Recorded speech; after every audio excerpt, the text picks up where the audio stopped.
Hello, everyone, and welcome to another broadcast of Northwest Georgia Cryptics. I am joined, as always, by my co host, Blake Duckworth, and tonight our special guest is Mr. James Akin, author of ELKINS Creek.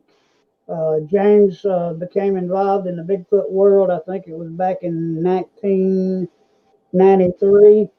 James is a former police officer and educator here in the state of Georgia. James got a very interesting story, and we're going to go live. Blake, you got anything before we start? Nope, as always, guys, thank you for your support. And if you don't mind, if you're not already subscribed, hit the subscribe button, the bell notification, leave us a like or a comment. That's pretty much it, Ricky. All right, I'm going to bring James on. Hello, James. Good evening to everybody. How are you? Hey, I hope I got the dates right there. Well, yes, in large sense, you did. The phenomena really started in 1993, and the actual cast was made in April of '94. Uh, although, as we were talking before the show, uh, it was actually I don't know, 3 years, '97 or so, when it was actually submitted out and to Dr. Jeff Meldrum out at Idaho State University. Uh, in a thumbnail summary, I'm going to put, I'm going to describe the situation to, what brought about the casting, etc. And at the time, there was a gentleman. He and his wife had a little dog, lived out in a remote area of the county. He was having problems with nuisance. People, and everyone assumed, they were harassing these people, and everyone pretty much assumed that it was human criminal activity taking place. And so, to some large degree, and like I said, during my time in my tenure as a police officer, I tried to be dutiful. And, I'd go out there, I'd listen to him, I would clear the area, and he would, over time, and we only have an hour, so really, I mean, I'm just really going to have to summarize. But over the next few months, on different occasions, went out there, and different things would happen. He described a horrible smell, which I smelled myself, in caustic. It was horrible. Whispers through the wall of his house in a very deep, guttural sort of voice. Uh, Objects thrown into trees, like the push tire of a tractor, thrown like 30 foot up in a tree. Big bags of dog food missing. And, I mentioned in the book that I didn't really know, you know, the dogs, he had some larger dogs. They were already gone by the time I was involved in this, but they apparently had stored some food because the little dog was like a chihuahua. So, but anyway, the little two sheriffs broke in, the food was missing. Well, I could never solve it because we'd go out there, I'd sweep the yard, I'd go into the house, I'd interview and I'd talk to them, and never found anything. Observed the smell, had feelings. I mean, I'll tell you that. I mean, I did uh, have the same sort of feeling that I made the day I found the actual footprint, which was just absolute sort of fear and dread. And, over time, it transgressed forward to the place where I had actually, at that point, had changed jurisdictions. But I was still interested and I was trying to help out. I was still working sort of part time at another jurisdiction within the county. Went out there one morning early, like 7:30. It was the sort of bluish gray sort of light you get before the sun actually breaks the horizon. Walked down the creek. There was a path alongside. And I actually did that day. I found an empty dog food bag. But anyway, I found where someone or something had walked along the bed of the creek because the water was fairly shallow at that time. And then on the mud bank, I saw what became the Elkins Creek cast was a large footprint. And I actually climbed down, got my feet wet because I wanted to look, because I was looking initially for other footprints because, I felt like if somebody's in here, doing this, then they're going to leave their tracks as well. Never could. And all I saw was essentially the track path leading up under the water and then this one sort of pristine print. And I could see where it looked like something had gripped a tree on the far side and had stepped up probably 4 feet up or so and 8 feet across in one leap and come out of the creek. And I don't know, then all of a sudden it hit me that day. And I felt like I was in imminent danger, I think is probably the best way to describe it. And I was a pretty big fella in those days. And I still found myself backing out. And we were carrying 40 calibers at that time. They were relatively new.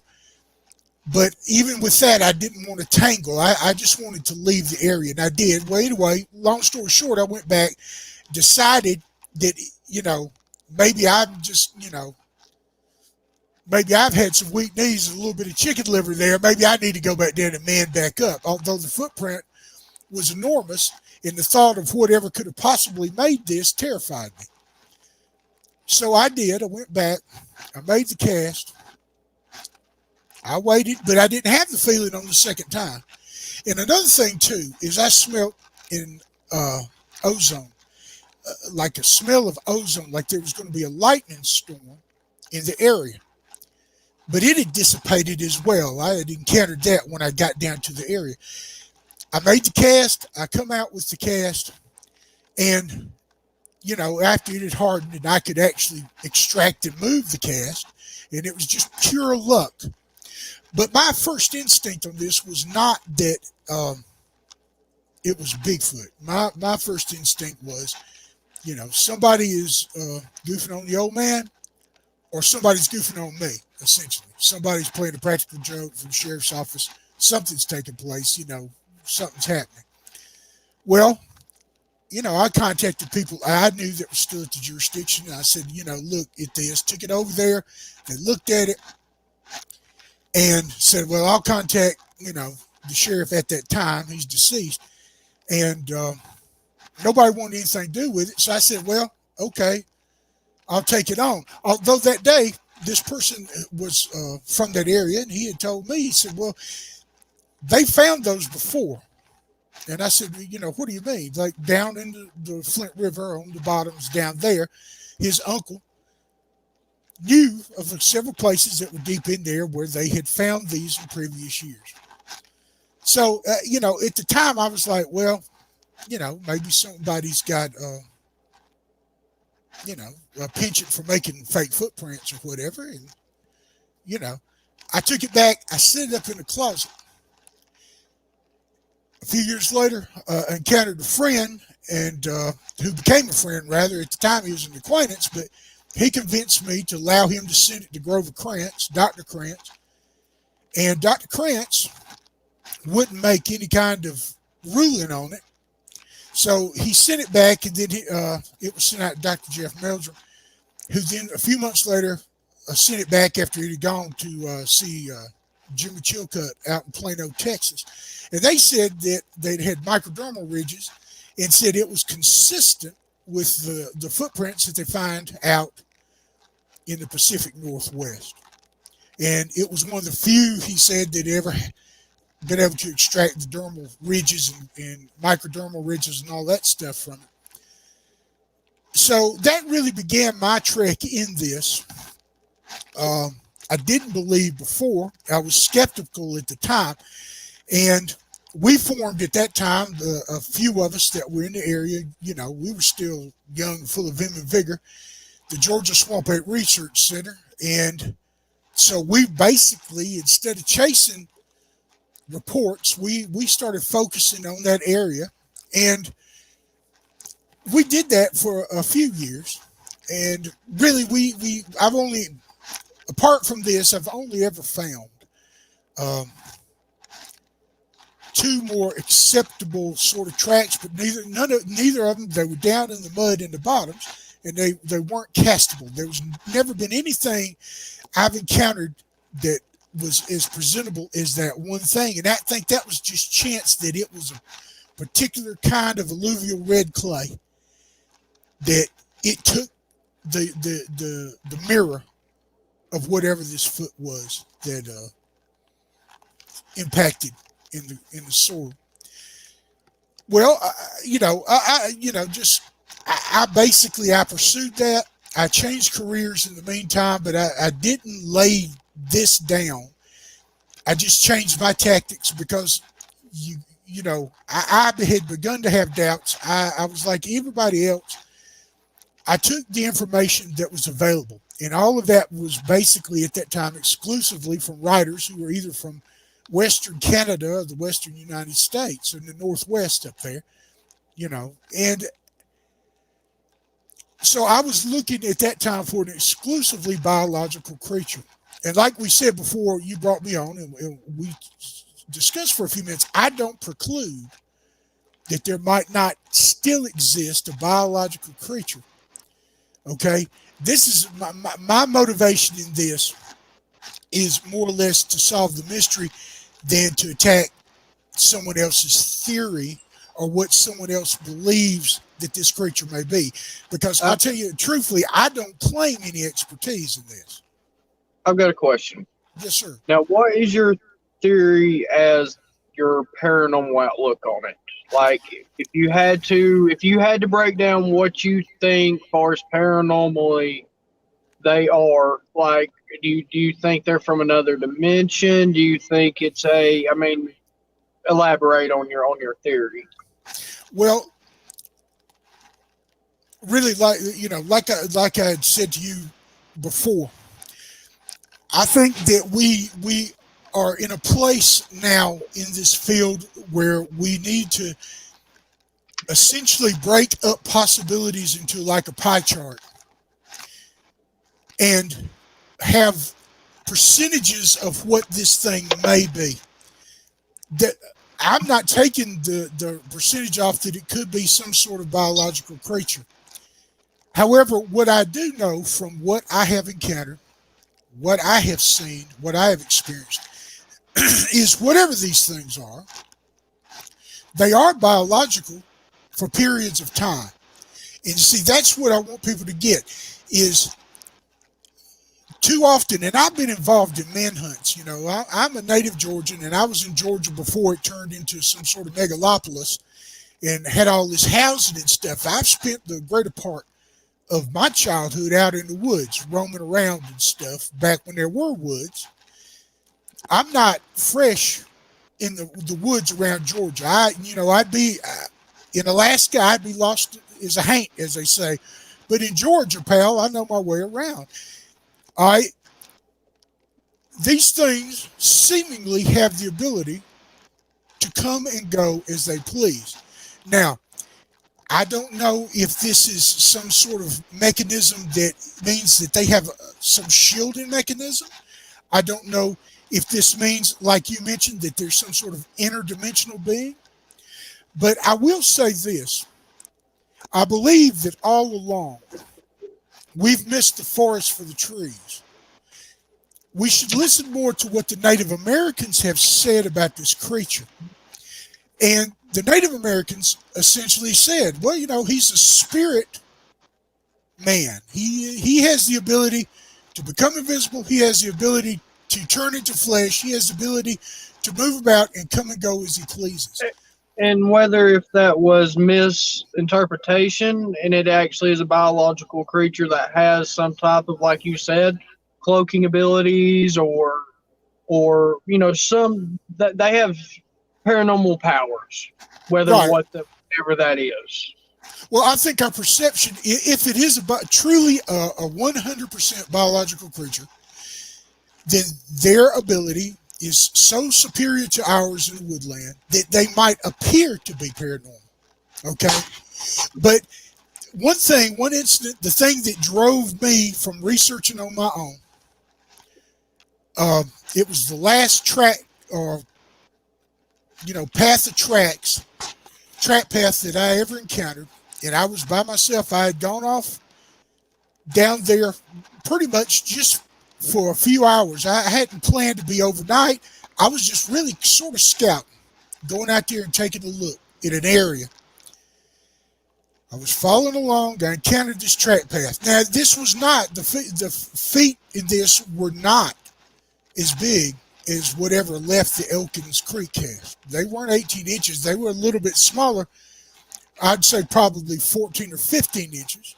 They were in bad leaf litter in mud that had been flooded because the creek in that area, and we had some rain. It had overflowed. Anyway, I followed these things for on and off for about probably 3/4 of a mile. I'm going along. I get up to this area, and it starts moving up out of the bottoms towards a higher place, like an escarpment. And I get up there, and I follow up, and I get into a ring of trees. Now, I don't know if there's any significance to the fact that it was a ring of trees, okay? I'm just trying to understand that it was a circular area with trees around it. The path ended dead in the middle of these trees. Now, I began at that point. I went further in the same direction, couldn't find them. So then I went back and I started to spiral out in a circle like you're taught to track. I went from the center and I started walking in a circle and went out in a spiral further and further. I never found any sign of it. No branches broken, no dead leaf litter moved, nothing at all. And then it just, I basically had to conclude at that point. I said, I don't know what happened here, but whatever it was didn't physically leave the area because it wasn't, there's no way. It wasn't like a rocky outcrop where he could walk on granite or something for the next, 100 yards or something. It was forest. It was wet. And at that point, I made it. Well, really at that point, I didn't. I'll tell you the truth. It come later. This is the way this works in this, is it comes later. But I backed out of there. I said, you know what? I need to go to the house because I can't explain this logically. I can't use any science to explain this. So I went out. I left. And it dawned on me later. I said, well, it seemed like, let me put it to you that way. It seemed like whatever it was just dematerialized. Now, are there other possible plausible explanations? Yes, sir. I'm sure there are. I looked up in the trees, though, before that. I checked the canopy of the trees. I looked around and said, well, maybe this guy, maybe they went, but no, I never could find anything. Perhaps he could have hugged a trunk and I missed it. But after that point, I began rethinking about how I was approaching this investigation. And I basically just shut out all the noise from the internet. Because, everyone's essentially, if unless it's flesh and blood in some circles, we don't want to hear what you got to say. Doesn't matter that you're not attacking us. This is the explanation. Well, I knew then. I said, "There's no way this is the explanation. We're pushing 80 year in the modern era." No matter how you look at it, there are plenty of evidence that they have, whether if they're truly fully paranormal or as what that paranormal definition is. They definitely have paranormal abilities. Right, I agree. I agree with that outlook 100%. We've been looking for a biological creature for, like you said, for 80 something years, and yes, we have what we believe is DNA and what we believe is certain evidence, but that still doesn't explain a lot of things. Well, and here's the thing. If you do have something that has some sort of power to transmute itself, transform itself, change itself, that wouldn't preclude the fact that it would have DNA. Yeah. And I pointed this out. It's like, look, it's here for a while. It leaves evidence that it's been here for a while, but then no one can find it. You see, I've been working on it. There's you guys are from Georgia, so you understand the level of stress that's taking place in our state right now, and all those sorts of things taking place. And plus the fact my health and everything. Although I'm fighting a good fight here, and I hope to be back where I was, hopefully, or at least close. But that's neither here nor there. But the point I'm saying is I'm working on something right now that's going to be a manual that's going to encompass, hopefully, every aspect of this in a investigatorial, forensic sort of manner. And what I want to do, and this is my point, and I appreciate people when they buy the book, but if you don't have the money to buy the book, go to a library and get the book. If you have a cousin that has a book, you don't feel guilty, you go borrow the book. Okay? I'm not in this for money. I don't care about that.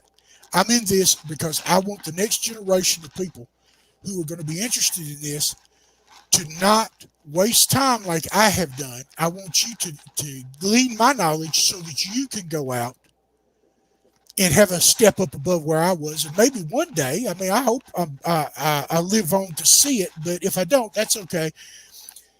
The point for me is that this is about discovering and understanding the phenomena that's taking place around us. But anyway, the manual itself is going to hopefully be able, in a police sense, because I've had to approach it. That's all my training in that sort of area. How to collect evidence, things that you're going to need, what you need to have with you, etc., so that any person, and I'm writing this in a way so that a person from middle school forward, you're going to be able to pick this book up and you're going to be able to make sense with it. I'm going to include checklists.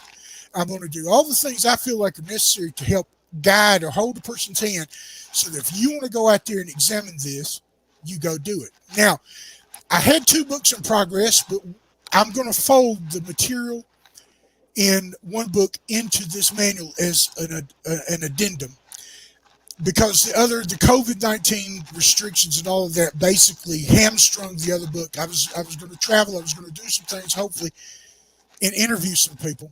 But at the end of the day, I decided that the meat of that book would really and could truly be boiled down to like a white paper or a term paper. And I could give or relay to every person the statistical evidence and things that I have found in the pursuit of this.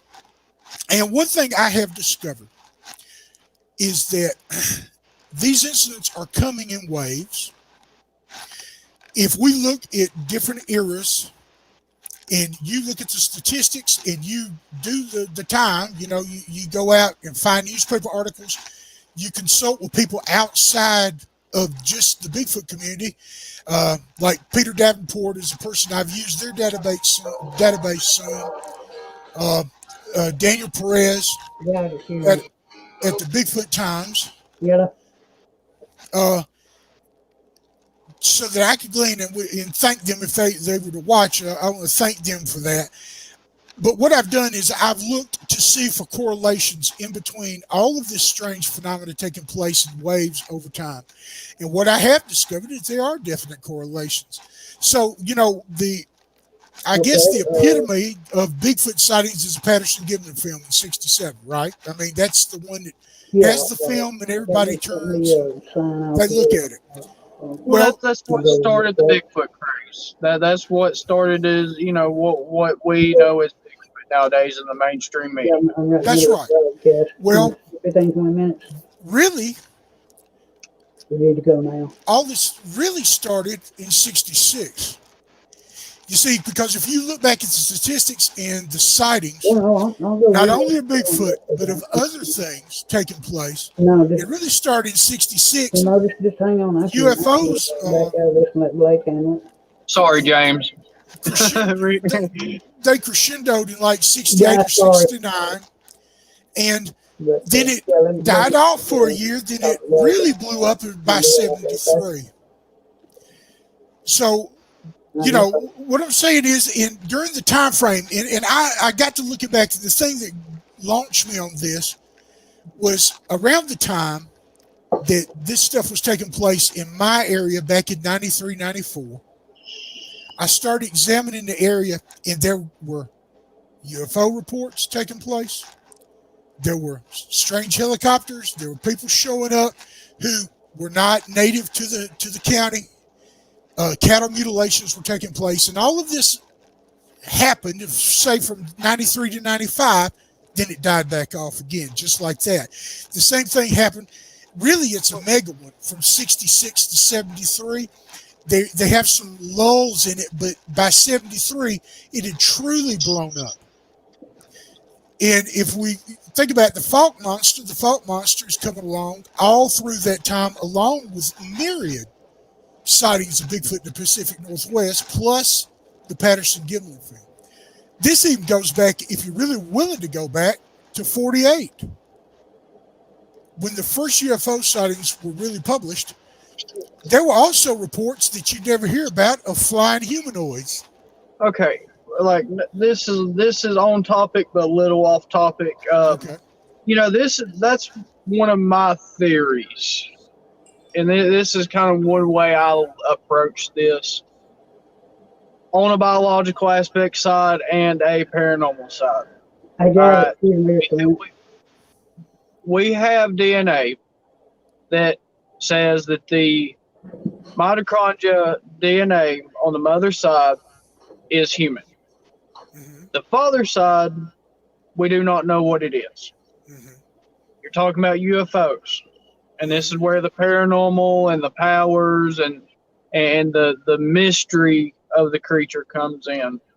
Who's to say that it's not a extraterrestrial DNA, and that's why they're more superior and greater, you know, far as their abilities and the things they're able to do are beyond the human understanding.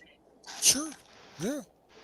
Yeah. Well, I mean, you know, come on, let's look at right now, the information that's being released in the popular press right now about experiments taking place to make super soldiers in China. Well, this isn't new. They were trying to do that in the old Soviet Union back in the 50s as well. You know, the thing is, we don't really know the origin of these creatures.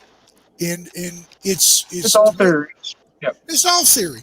And, you know, that's why I'm saying, you know, we have got to bust out of this thing where we just have to walk lockstep behind the Gigantopithecus black eye theory. It goes beyond most, you know, our human understanding. Yeah. It's beyond that. It's the reason, you know, so many people are so close-minded to it being just a undiscovered biological species. Right.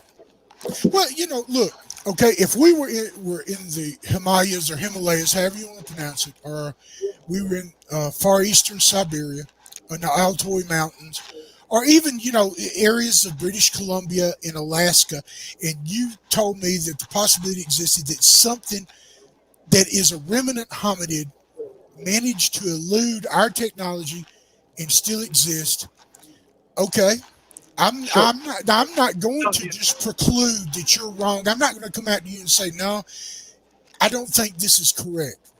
It's possible. It's possible. You know, but here's the thing, and this is what I'm saying. I don't know if you can see my hands. Let me try to find this.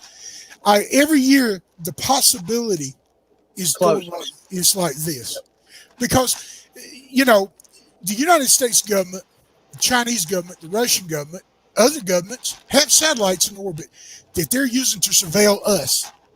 They can see a penny on the ground. They can see. That's right. Plus, hey guys, Tesla. Just a minute.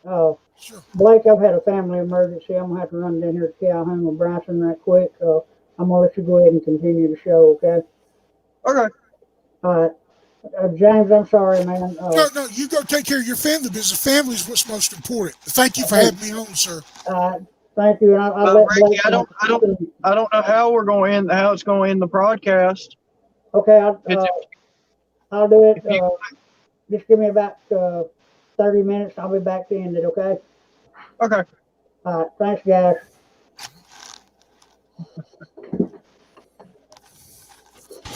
I hope everything All is right, I'm okay. Bri- back, Michael. yeah, Bryson's his grandson. I don't know what's going on. You ready? Anyway, private corporations have these satellites as well. I know Tesla has satellites, that corporation, and many mapping companies have these satellites. Okay, this is not to say that anybody's wrong. Okay, this is just to let's just be commonsensical and let's say every year this explanation is becoming harder and harder to swallow. Okay, I don't attack people's belief systems, and I'm not here to be provocative against anybody who has a firm foundational belief that this is a biological creature. If I hadn't encountered the evidence that I encountered, chances are I would still today myself believe that somehow, some way, this thing had eluded us, you know. But I don't know. I guess when you get older, you get more circumspect about what you're seeing. And I feel like we just, to be fair to the science, have to open up and examine other courses of investigation. Not, not to be one up on anybody, not to No, but prove somebody actually wrong. figure it out. Yeah. That's right. And, you know, that's what the whole point. That's why I said you want to sum up Elkins Creek. Yes, it tells my story. Yes, I do share some opinions about what I think, but it is all conjecture. To sum it Yeah. up, There are more questions than they are answers. that's right. To sum it up, Elkins Creek is look at everything. Stop being myopic. Consider the entire forest, not just the tree in the forest. And what we may decide is that all of these things are interrelated and that there is something else going on. If your viewers out there, I didn't have to ask his permission, but I don't think that Stan Gordon would mind. But an excellent look at this from somebody else's perspective is his book Silent Invasion about Pennsylvania and the I don't know, I call it a wave, a flap of UFOs he had, but also all of the concurrent Bigfoot phenomena that took place, including like seeing these things leave a spaceship or an alleged UFO. It's worth a read just to get a different perspective and see, okay, what is this? What could this be? What are we dealing with? And I think you bringing up the DNA is very relevant point in that we can't type the DNA. They Yeah, bring because the at the end of the day, it is a biological creature of right. some shape or form. Like you said, That's right. at some point, it is on this earth. It is a living, breathing, bleeding creature. I But agree. Yeah. something there is completely different. Yeah. Let me Georgia shortcut it for you. Something ain't right. Yeah. Something ain't right because I myself seen the footprints. I myself know that whatever this was went by and left a physical trace. Now, I don't know the origin. And that's why when people are talking about, well, the expert this, the expert that, well, until you've got a Bigfoot in your garage, pal, and you've been studying them in a clinical setting, you're not an expert. You're conjecturing just No, like I am. You're, no, you're, you're more knowledgeable maybe than say other people. well, I But mean, all because you're more knowledgeable, you're not truly a expert. that's right. No, I'm not taking away somebody's field experience from them. But what I'm saying is, a theory is not written in stone. They say the theory of evolution, but it's not the law of evolution.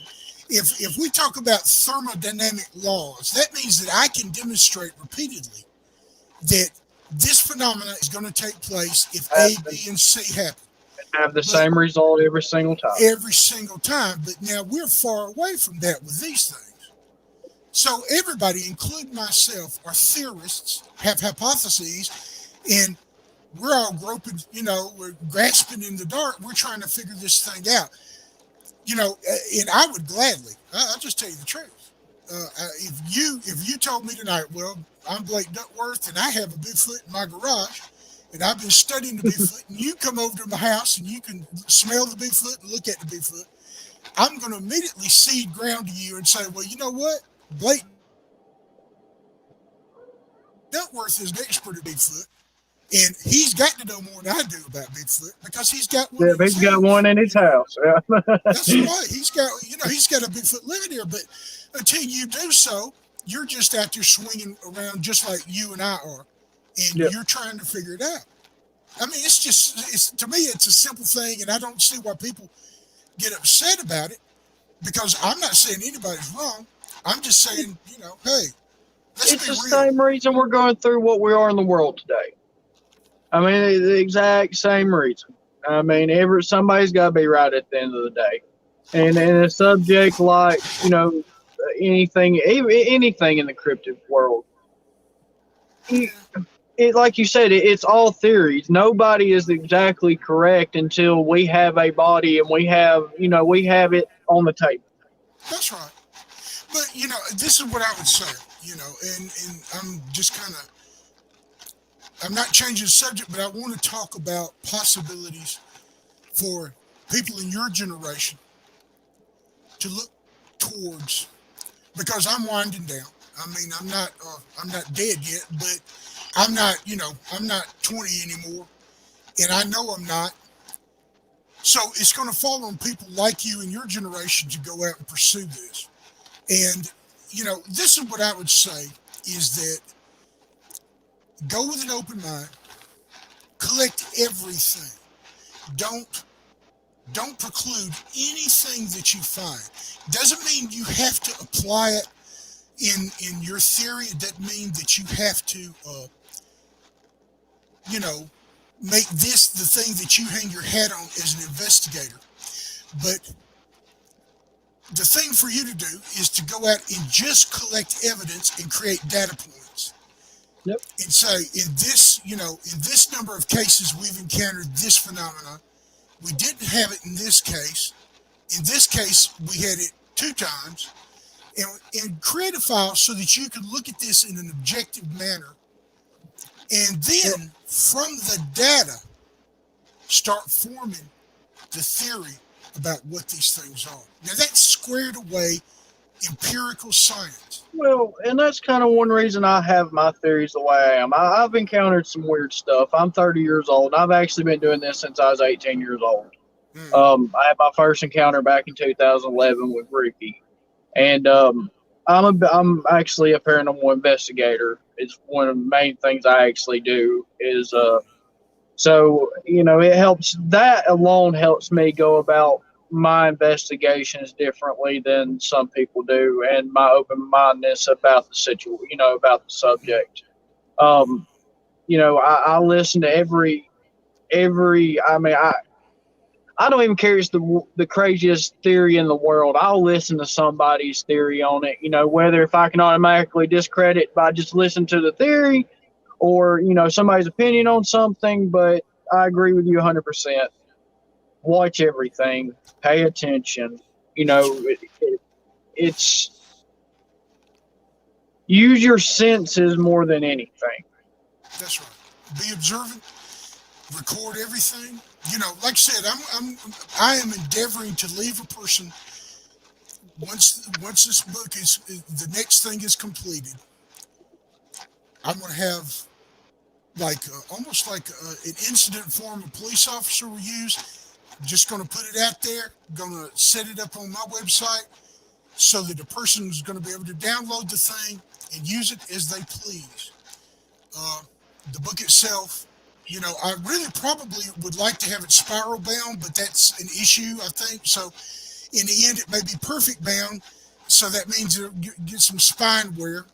But I want to set a person up so that they can go down through my book and have the equipment necessary to even do this on the fly. When you go out and you're going to do this, I made the mistake of instead of adequately planning, I should have planned every time I went to go as if I were necessarily going to find something. And I Yeah. think that's something that you need to put, you need to create a backpack You need to put something together that has at least the ability to make one Well, cast. it's funny that you say that. Back before we actually really got into research after my first encounter, a lot of it was just on the fly, going out to a location and hoping something happened, but not being prepared. You say that about the plaster and everything. About the only times I've ever actually found footprints Mm-hmm. is when I did not have plaster.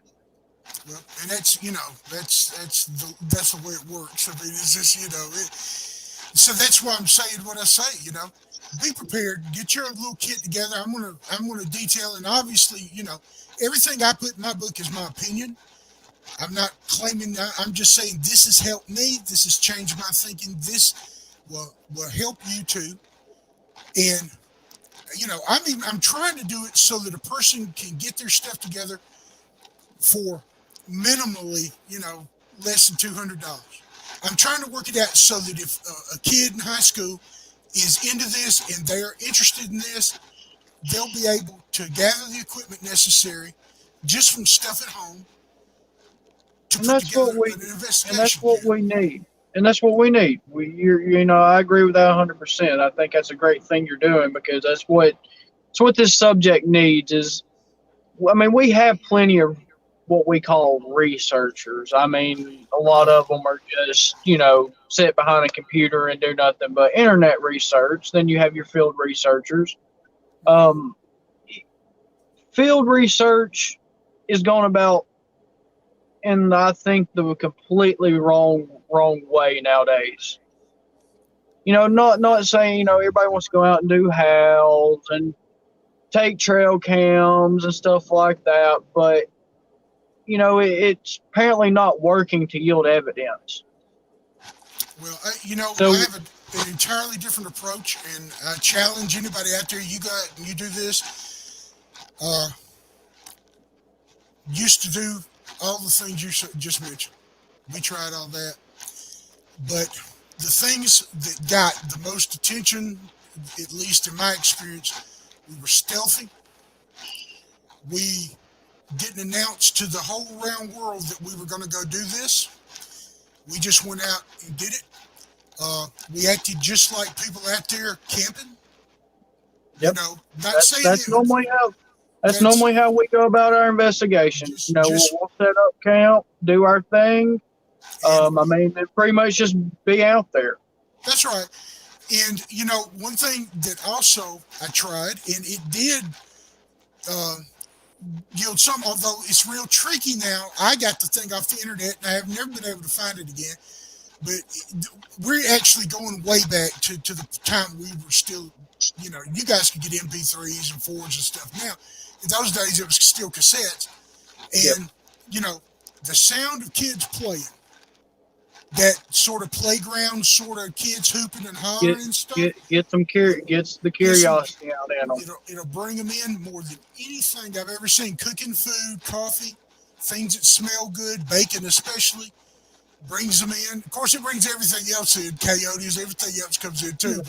But they're very curious That's of right. whatever they are genetically. It's a very curious creature.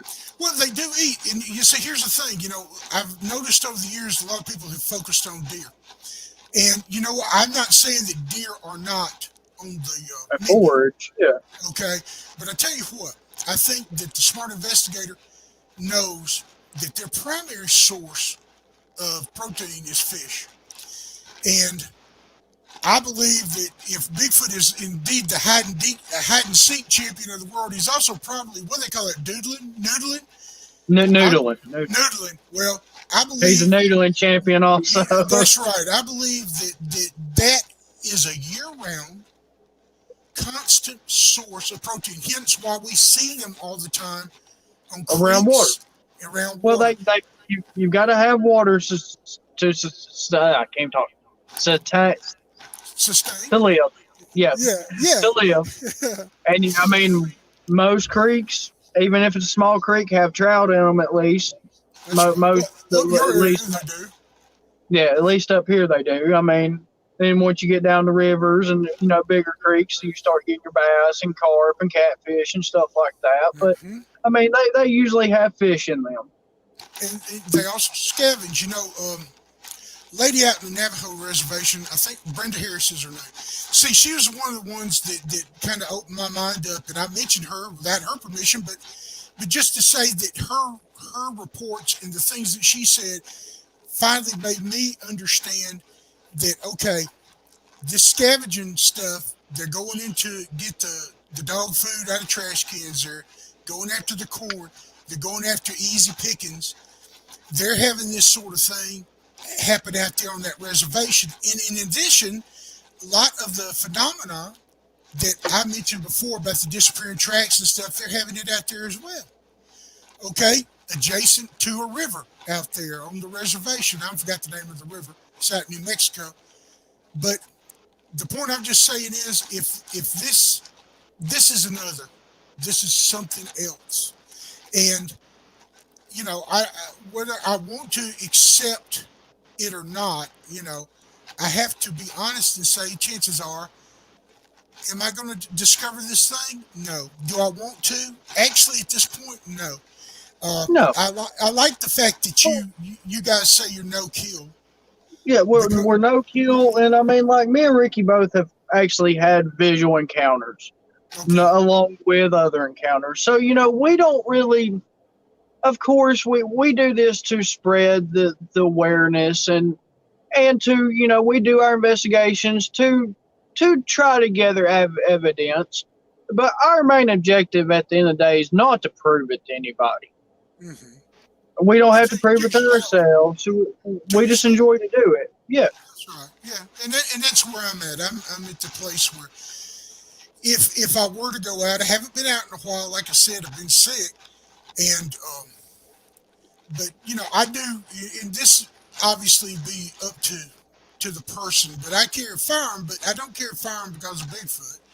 It's No, because you of crazy people out there coyotes that. and people, crazy people, coyotes, Right. bears. I mean, But other than that, no. I really honestly, I do think that they can be menacing in desperate situations. I th- that's it. That's any animal. I mean, you put a bear in, but you put you put a cub in between a bear and a human. I mean, or I mean, any creature. I mean, especially if they're young around. I mean, that's primal. That's natural instinct is to protect your young, to do what you have to make sure you survive. right. So I mean, if they feel threatened, they could possibly act aggressive. Yeah. But I do believe if they were truly aggressive animals or creatures or whatever you classify them as, that one, we would have a lot more dead people just popping up in the woods. I mean, Right. don't get me wrong, there are plenty of stories of people disappearing. You've got the whole missing 411 and all Sure. that. I'm sure they have been a few people sacrificed a few times, I would imagine. But I've never felt threatened. I mean, I've been in pretty close quarters with a few of them, and I never like feared for my life. Was I scared or nervous? Sure, but I mean, I didn't feel like I was about to die any second. Right. Well, that's well. I feel this way about that. I think under normal circumstances, they will avoid you.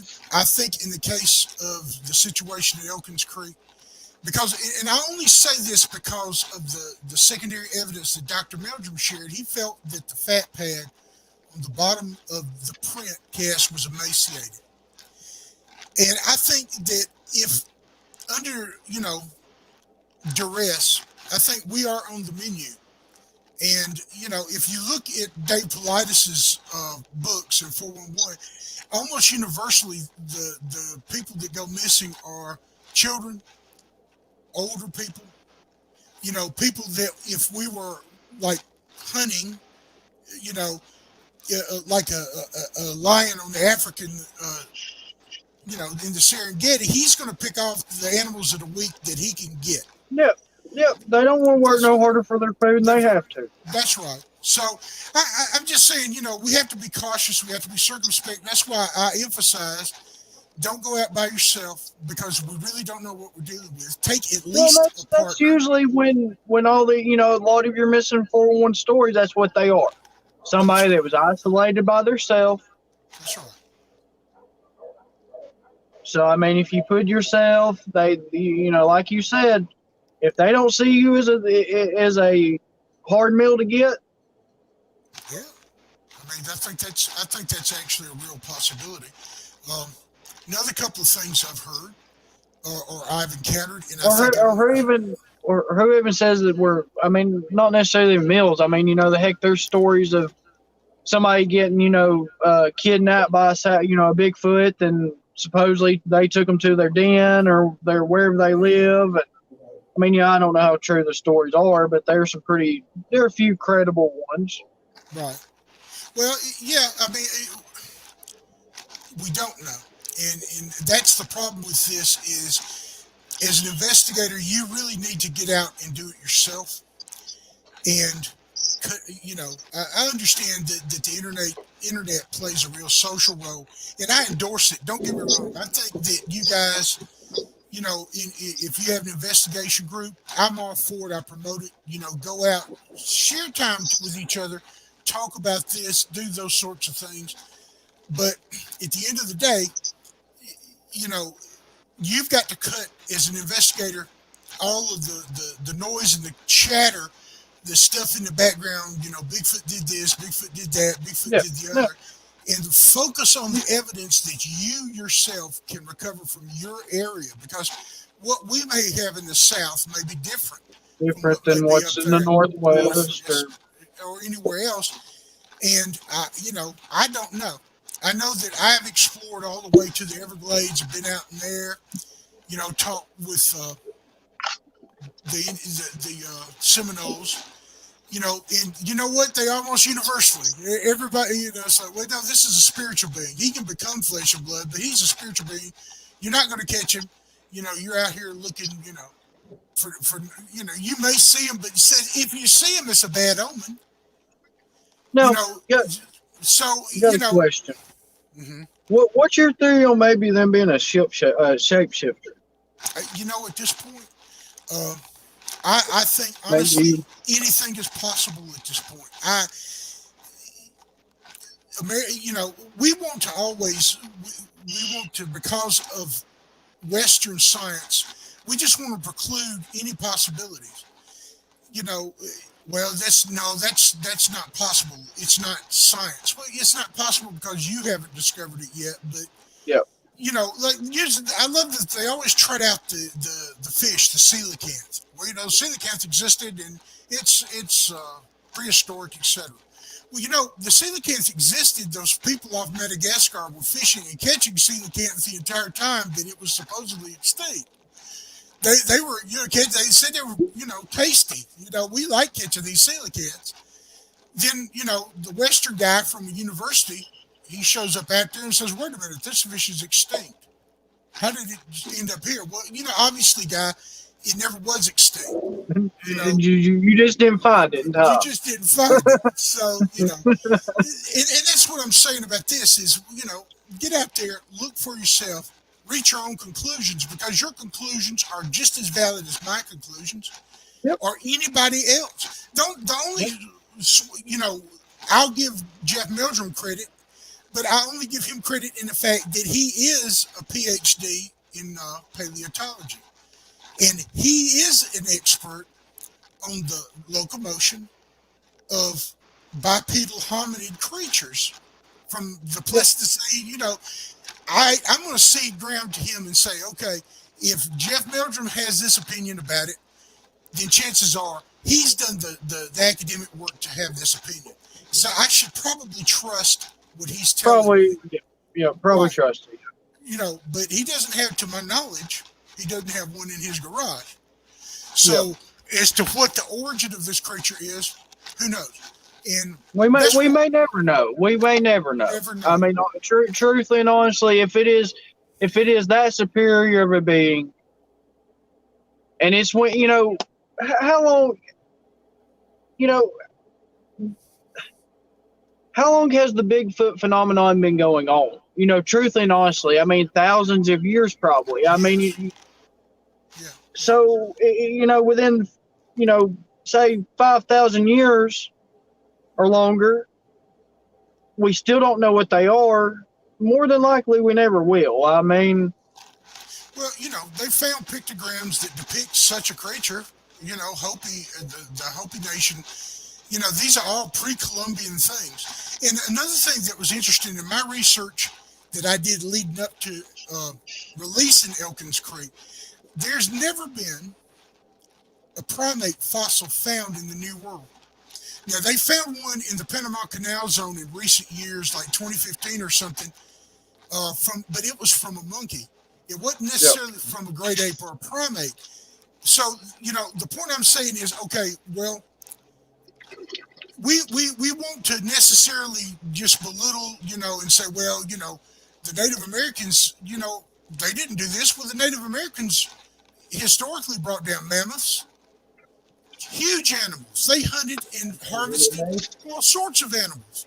And yet we can't find a single bone. All right, come on. At some point we've got to say, look. At some point, yes, Yeah, somebody would come across something. right. So I don't know. My message is go for it. Go out there. Go search. Go be honest in your research. Be careful out there because there are crazy people in the world. Unfortunately, people like to hide illegal operations out in woodlands and swamps and stuff. Where we go looking for these things at? Yeah, you might walk up on anything out there. So and they might not accept your explanation that you're just out looking for Bigfoot. They may think you're with the game warden or state revenue or somebody. So that's what I'm saying. Be careful out there, but go do it. Yeah. Hey, James, Weirdly enough, one of our big research areas is actually a military training facility. Oh. Yeah. And, well, they use it for me. It's not really a facility, of course, but it's North Georgia mountains and Blue Ridge area, and they use the whole area up there for military training. Oh, you like the Yona area up in there? That the Rangers? Didn't the Rangers used to? Yeah, okay. Yeah, they still use that area up there. We've Blake and them encountered them a few months ago. Had a little run in with them, but went a little weird. It was a little weird, but I mean, it wasn't nothing like. I mean, some people would start bringing out conspiracies and stuff, but I mean, I don't know. It was a weird experience a little bit. Well, I'll tell you, those guys probably, if you could get one to talk to you, it's the same way in law enforcement. Because people are out in law enforcement, we're out all night. And in my case in particular, in those days I was by myself. I was essentially de facto the night sheriff. So I encountered lots of things that, not necessarily paranormal, but I'm just saying, when you're out there by yourself, you encounter stuff. And those soldiers are the same way. If they're out there, try to talk to them. Say, well, have you heard anything? But don't do it in a group because, I'm not going to. Well, that's when things got a little weird. One of our team members actually asked the I don't know what his rank was, but the guy that come up and introduced himself to us, he asked what's the weirdest things he'd ever encountered up there, and it was kind of just out of the book a response. Then he told him that we were up there Bigfoot hunting. And that's when things got a little weird. They actually camped in our camp that night with us. Mm-hmm. They didn't allow us to do anything in the area that night. Huh. Well, I don't know. I mean, Dave Paulides mentioned in one of his books of on several encountering the people who are missing. They using teams of Green Berets and stuff on these, on these searches, which is really, if you think about it, that's like really overkill to bring special operation guys into. Yeah, why are you going to bring in? Yeah, right. So yeah, I know from without mentioning his name, he was out in the base in Washington State. He was an MP, and those guys were at stations out there to control the perimeter all the time, 24/7.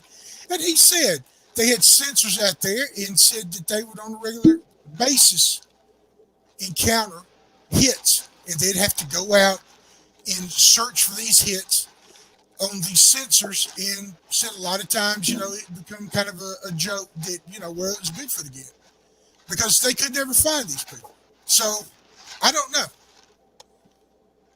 Well, James, that goes back. You mentioned David Pilatus. That goes back to 1969 in Tennessee, up in the Smoky Mountains. The Dennis Martin case, where 6-year-old Dennis, went missing, and the park rangers, of course, actually came in. But then they were also a team of military that was brought in, Green Beret, and they were stationed there in the park for I think it was 10 days. Only done operations at night. Did not communicate with any of the other law enforcement or park rangers or anything. At the end of the 10 days, these guys, they said, brought in a large flatbed truck. Items were loaded onto the flatbed truck, tarped, and took out of there. Nothing was ever disclosed about what was on the flatbed. The team then was actually pulled out of the park, and like I said, this was 1969, and as far as I know, I don't believe the little boy was ever found. So, Right. Well, going back to the conspiracy theories, Well, and that's like my encounter. I actually had another encounter with a NSA officer down at the location I actually had my visual sighting at with my father. And he was actually a really nice gentleman. He didn't really tell me some things, but he did admit that they knew that they were in the area down there. And that's actually I actually have back when all this happened. I actually spoke with BFRO, and it's actually on my report on the BFRO where they actually spoke to him because I gave him them his number, and they actually called and spoke with him. hmm. Well, like I said, these people are out there, and yes, they probably have superior knowledge to what we have as a civilian. They have the technology, so But now again, we don't know the origin of what it is. I would say that going back to your mention of that case in Tennessee, these creatures seem to have a preoccupation with women and kids, and I'm not certain it's an entirely positive preoccupation with these kids or interest. Out west, they guard against these things because they lots of substantial reports of them coming up, and well, especially on the Native American reservations in their nations, kidnapping, stealing these kids and stuff, and they're just never seen again. So, I'd say this to you. Anything, in one of his cases that Pilates talked about, or it's rather a consistent thing, is they find the person or the missing kid's clothes.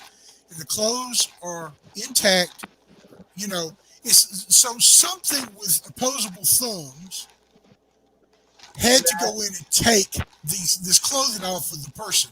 Now, why would a cougar, a coyote, they're going to go right through all that. They're going for the They're gonna soft tear it up. flesh. That's Yep. right. So, obviously there's some logic, some thought, some cogitation taking place on the part of whoever's kidnapping these kids. Now, I'm not precluding that it's not serial killers out there. There are lots of serial killers, but it's just too much commonality across the board. No human is capable of crossing a mountain like has been described, especially if you've ever been out to the Rocky Mountains in, a 12-hour span. No, there's no way. So, they're fine. The kid misses on one side of the mountain. 12 hours later, they find the clothing on the other side of the mountain in a boulder Yeah, field. it don't work that way. It don't work that way. So, so believe me, I've spent my time out there, and those mountains are nothing like we have around here. Back in my youth, I've hunted the Georgia mountains, Tennessee, Alabama area since I was 7 years old, and been in these mountains my whole life. And the mountain terrain we have here is nothing like they have out there. They have mountains out there, man, that it would take you, half a day or all day just to climb into the peak of one of them. And it's unreal out there compared to what we've got out here. And I just don't see a physical human being being able to do something as you described. Snatch a kid and then 12 hours, 14 hours later on the other side of the mountain, they find the clothes or clothing or whatever. I just don't see this taking place out of a normal human being. Yeah, it doesn't make sense. No. And you know what? And that's the thing we keep coming back to over and over again as an investigator.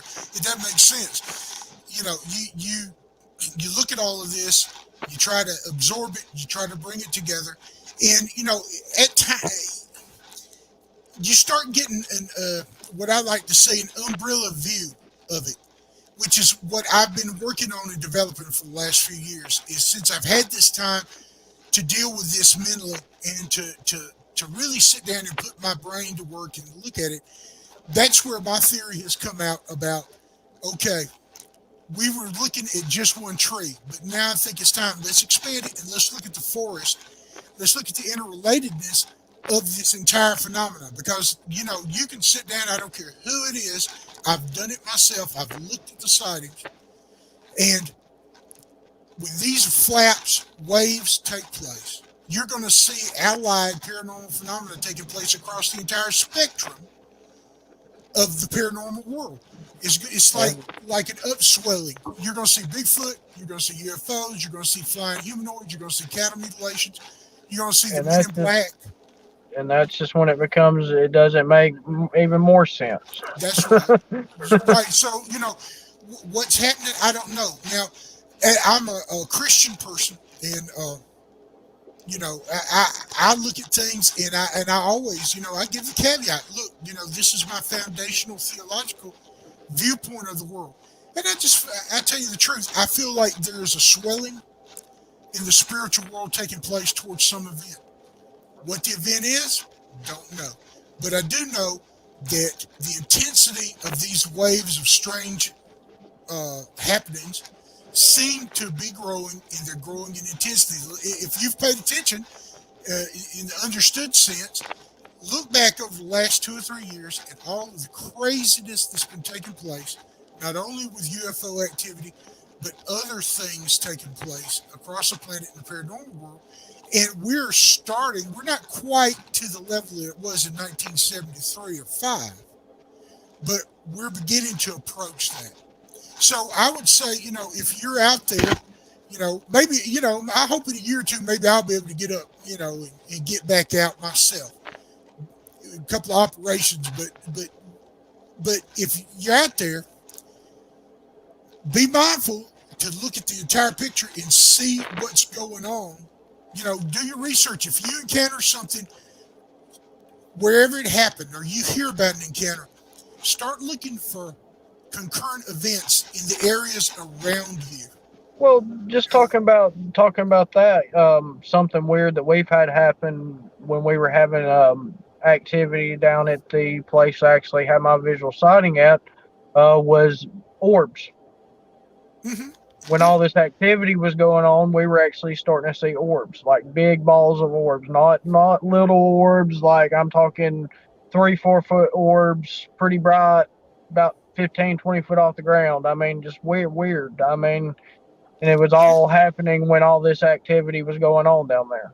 Yeah, now, you know what? I absolutely believe you because we have precedent evidence. Ron Moorhead from the Sierra Sounds. Well, they're up in the Sierras at the deer camp that they were hunting at. He's actually got video of these orbs and these things moving around the deer camp at the place where they were encountering, and they purportedly captured the sounds of the Sasquatch talking to each other, etc. Got video of it, and you look at the video, and it looks exactly like what a ghost hunter would encounter. if they Well, were and in a that's what place. makes it that's what makes it so weird about our us seeing those orbs is where we actually were seeing these orbs was a rural cemetery, but along with this rural cemetery is where we were having the encounter with Bigfoot, or whatever you want to refer to it as. Right. We actually started going down to this location ghost hunting, and it turned into a Bigfoot phenomenon.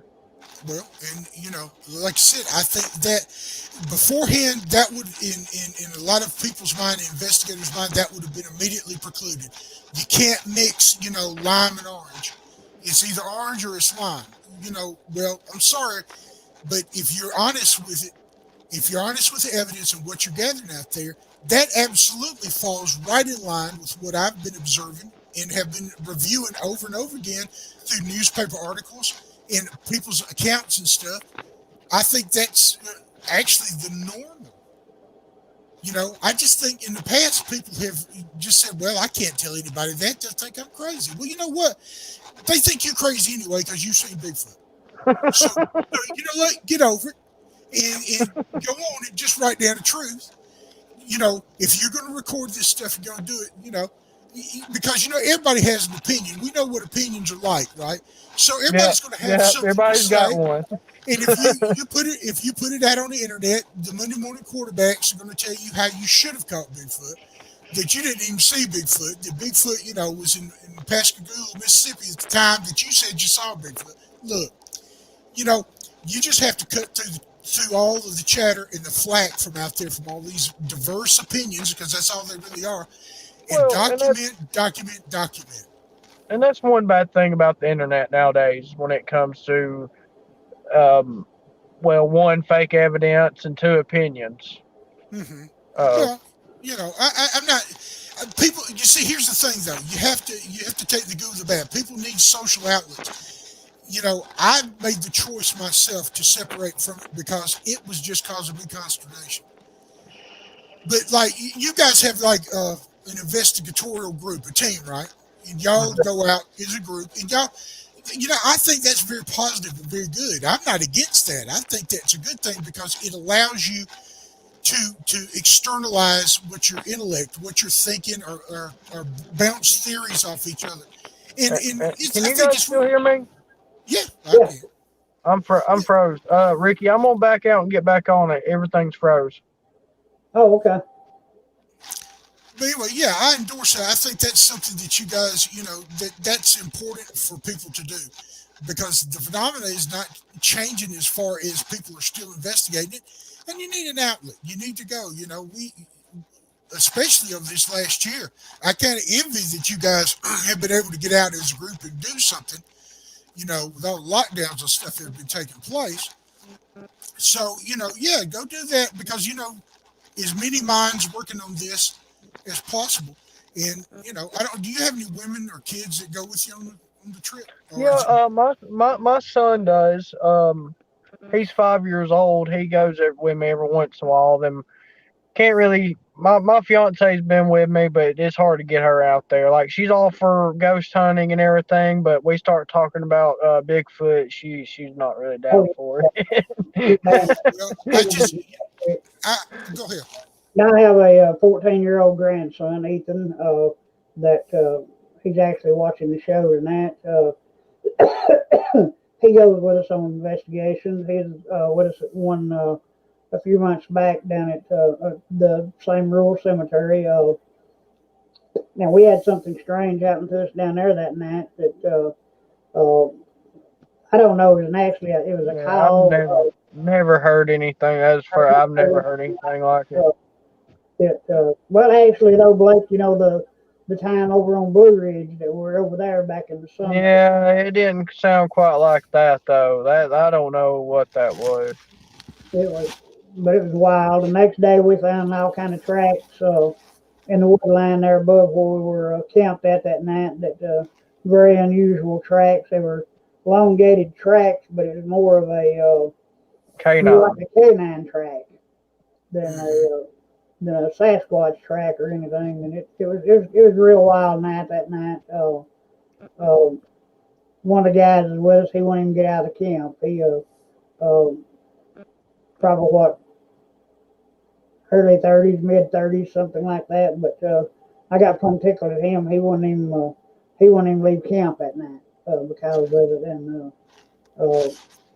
Do you suspect? I mean, okay, now, like I said, I'm going to plead ignorance in a real sense about these things. I've never encountered, but do you suspect it was a dog man or this thing that they call a dog man? Uh, I I don't really, know. I really don't know These what to tracks. I mean, Ricky. I mean, he used to be a taxidermist. He's dealt with it.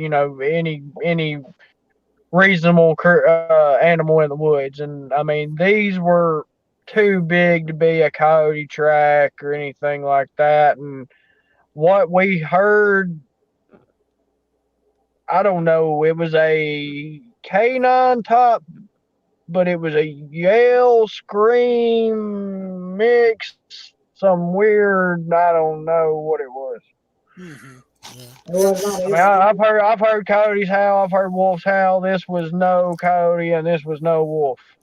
Well, I would say about the track, if it resembled a large dog track, except for the fact that where the fifth pad, the large pad is, that it went out into like a cone back towards like almost like a very narrow human heel attached to the front with a dog print. Is that Basically, that's basically what we. yeah, That's, yeah, yeah, being encountered more and more. And I can't say I've ever seen that in and my own. this is at that same area where I had my Bigfoot, where we had our Bigfoot encounters at. So, and they were actually a place called Kellogg Creek. It's on Allatoona Lake. It's on the same side of Allatoona Lake that this story come from. But they were a story that come from Kellogg Creek of supposed a dog man. But it's just a story. I don't know how true or anything. But Right. I mean, from what people describe, that's what we heard that night. But I don't know. I'm not going to be the one to jump and say it was a dog man because I don't know how I feel about that. But I mean, Well, like I said, I know for a fact the things I've encountered were very much more human in shape in the sense that they had the five digits, and it was obviously a wide, flat sort of foot.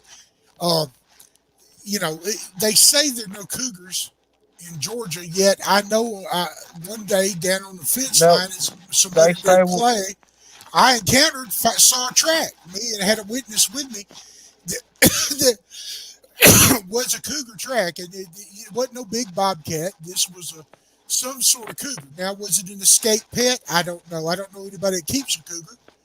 yeah. But Well, that's just like we're not supposed to have Black Panthers here in Georgia either. But that's right. I've actually encountered we've that. had three people see a Black Panther in my drive up our driveway here. Hmm. Yeah, and I mean, it's been about 8 or 9, about 6, 7 years ago now. I mean, nobody's seen one since then. But I mean, there for about a 3, 4 month period, it was seen quite a few times around here.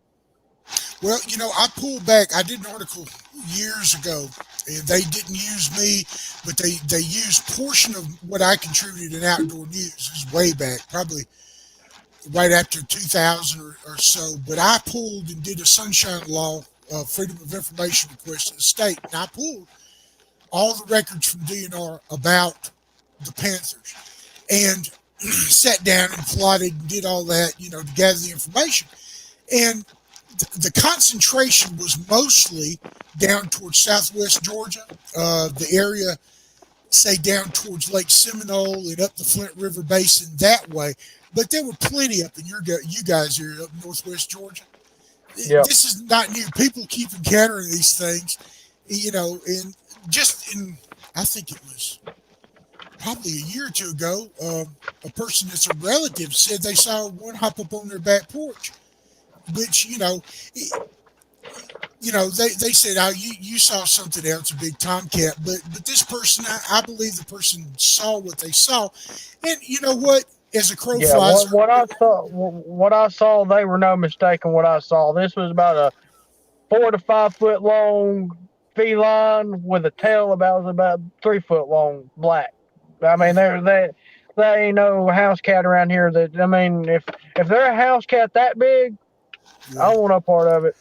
Well, I mean, seriously, theoretically, if you have a house cat that big, it's a cougar. So there you Yeah, go. I mean, one that I it's encountered back in the early '80s was we had left my father-in-law's house and was headed back over to our house, and we turned on a dirt road. This was like 11:30 at night, and this thing was actually laying in the middle of the road. mm, Uh, when our car lights hit it, it was a large black creature, cat. Uh, hmm I'm saying that when it sprang to its feet, this thing was probably body wise 5.5 feet long, with a tail about as long as its body. Its Yeah. hmm eyes, when the car lights hit it, shone emerald green. I mean, hmm and when our car lights hit, this thing sprang to its feet. It was in the middle of this dirt road. The dirt road was probably, I don't know, 8, 10 foot wide, maybe 12 foot wide going through that area. And this thing, with one leap, went from the middle of the road to the road bank and into the woods in yeah. No, probably no no doubt. more I than mean, five I think, seconds. yeah, I think that's actually, is a fairly common encounter in our state. Uh, you know, the interesting thing But to me but about this is that but if you if go you down to the Everglades, down there they have a resident, they call them panthers, a panther population of eastern cougars, what's left, they say. You can go out there and you can spend days, and I've been out there in the middle of the night. And, it's a very different sort of environment from what we're used to in Georgia. But, they know for a fact that there's at least, I think it's last count, 50 or 80 of these cats living in this large swamp area. And they're very rarely encountered. However, they're there because they got collars on them and they track them. Okay. So we have much more as far as space in our state, especially if you consider all of South Georgia, for a resident population of these things to move around in. we So, yeah, I mean yeah, even up here in North Georgia, I mean we have a lot of uninhabited land up here. I yeah, mean, especially where we live. I mean, we're pretty close to the Blue Ridge area and everything like that. So I mean, there a lot of land that's uninhabited. Right. I hmm mean, we're 20 miles from the Dakota Wilderness, and Dakota oh, Wilderness consists of 48,000 acres. That But it the only way you can go in on the wilderness area up there is foot travel only. right, And 48,000 acres. There's no telling what you're going to turn up in there, and that's that's right, just the yeah, wilderness but itself. if you ask DNR up here, we don't have black panthers or we don't Yeah, have we don't have cougars. any We don't kind of have no. well, I sort of, from a law enforcement aspect, um, understand that because you know, we urbanites don't interact well with nature to a Nope, large nope, part, and and that that goes back to when I think that our government knows about the Bigfoot situation, and that's the same thing. If you go and tell a bunch of people that aren't really for the outdoors, anyways, that we have pretty much monsters running around in our woods, um, you might as well just say goodbye to all outdoor activities. pretty much, yeah. And see, that seems to be I the knee mean, jerk these days. We just know we just never going back out there, So yeah, I mean, maybe there's competition. Maybe here's the thing about government you need to understand, and everybody listening is that government never wants to appear to not be in control of everything. So if you're out there and there's something that's eluding them that they can't catch, it's a lot more easy to have plausible deniability and say, well, those people at the Northwest Cryptic folks out looking for Bigfoot, they're just crazy people because yeah, there's yeah. no such thing as Bigfoot. When really they probably, if like you just said, is true, yeah, we're looking for Bigfoot too, but we can't catch him and we got better technology. So I just would suggest that there's probably a lot more going on than we are really aware of. Oh, And of course, and that goes for all aspects with our government and military technology and our military, and There are things that, if we knew what our military actually had for as technology, it would probably scare some people. Yes, I'm scared of what Oh, they most have and I know definitely. about. So, Yeah, there you go. just So using that for example. that's right. So I don't know. I guess like I said,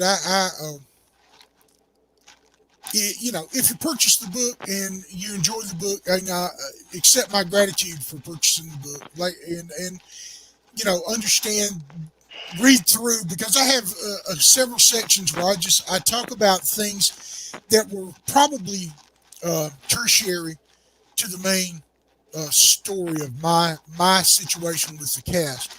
But what I've tried to do is just offer the reader another view into this phenomena outside of the boilerplate sort of stenciled idea that this has got to be the answer.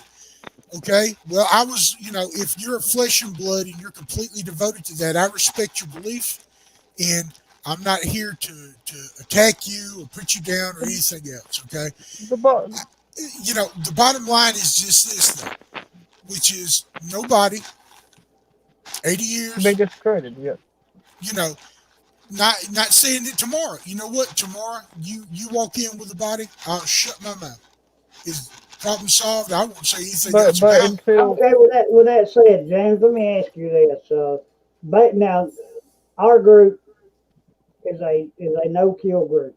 We do not believe in killing one of these animals just to produce a body for science to hack up and say, oh yeah, they are real after all these years. What's your feelings on that? Uh, at the early stages when I first started, uh, I was pro kill because that was the thing. I mean, even Krantz said well, in that his book, he said, we're gonna have to produce a specimen to identify it. And, we well went that out. that of course is the easiest way to an answer. That's right. We have this. We have a specimen. So we'd go out. We were loaded for bear. I carried a 300 Winchester Magnum. The guy with me had a 375 Holland Nitro Express. If we encountered something out there, we were going to be able to knock it down. But over time, and after my experience and the things I encountered, honestly, I don't think you can kill it. In fact, I think really, if you get provocative, chances are you're the one that's going to end up being in trouble. If it's interdimensional, which Well, we don't know if it's not, you might find yourself in another plane of existence or something. what So we were no, talking about earlier about putting them in certain situations, making them aggressive. A lot of your stories of cabins getting attacked hmm, and that's things right. happening like that has been because of something a human did to provoke that. That's right. And you know what? I'm no kill at this point.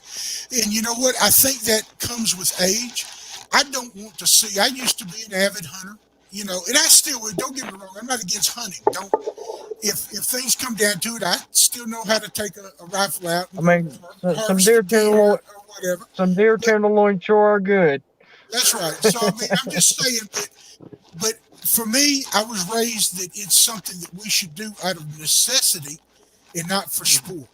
So Yeah, Right. I'm no kill. survival is one thing. That's right. No, I mean, if you're out and you've got to live, you have a right as a being to be able to hunt and to sustain yourself and your family and stuff. Okay, but for the simple fact now, I don't honestly think that we could harvest one of these things through traditional firearms. And I'm no kill. And this is not a big thing because I just don't want to see anything deprived of its life. And I don't know, Mr. Weaver seems to be probably along sort of my age range. And I don't know if it's something, but it's like, I just personally, the older I get, the less I want to deprive something else of its existence Of on the being able planet. of being able to exist and have That's longevity in life. Yes, I understand completely what you say.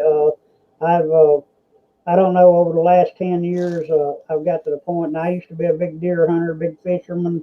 Uh, I used to love to rabbit hunt, coon hunt, squirrel hunt, and have had plenty of wild game on my table over the years. But I don't know. It seems like at the age of 50, when I reached the age 50, that it wasn't so important to me for me to get out there and take another animal's life. That's You right. know, they have an existence the same as we have. I mean, they may be on a different plane than what we're on, but my feelings is The that cycle of life is the same. right, That's their right. life is just as important as mine is, and that's the reason for the past 10 years I've